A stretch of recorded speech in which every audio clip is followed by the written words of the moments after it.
jumping from greener looking pasture to a greener looking pasture may Yes. not be optimal. What advice would you give to young generation for the future? Well, this is one of those pieces of advice that when you're young, you're not going to listen to by definition. When I was young, I wouldn't listen to it. So I don't expect anybody to listen to this. But I think if you're entering the workforce now in the course of your career, you will probably get, I don't know, 10, 15 jobs. And that just wasn't true for my father's generation. My father's generation was 1 or 2 jobs ever. And my generation, maybe it's 3 or 4. This generation, I'm telling you, it's 10 or 15. And it's just, in my personal case, I left Apple twice. I turned down Steve Jobs for a 3rd job, kind of turned down Apple 3 times. If I had stayed at any point from those 3 times, let's just say that it would have been extremely financially rewarding.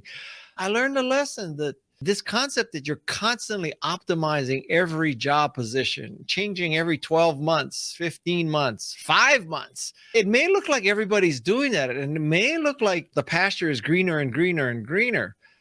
But I could build a case looking at my history that, man, if I had just stuck in one place, I would have done just fine, if not better.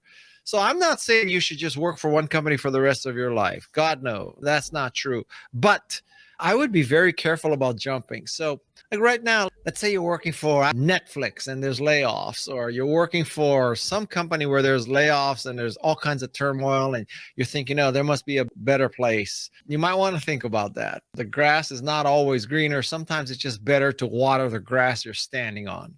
We are talking about, and you mentioned in a couple of your speeches about the hard work. There is this research that shows that women are working very hard, quite often 10% more work than men these days, and they have delivered better startups, yet they are not being recognized. What would you say is the advice to women, apart from working hard? What would get them this money? What could get them an investor for their startup? Well, I don't know what it's like in Poland. I've been to Poland, but I have no idea what it's like there in this business environment. Actually befuddles me, even in the United States, because it seems to me that finding a good team is probably the biggest challenge for a company or an investor. And so why you would eliminate your genetic pool or reduce your genetic pool by 50% by eliminating women is beyond me.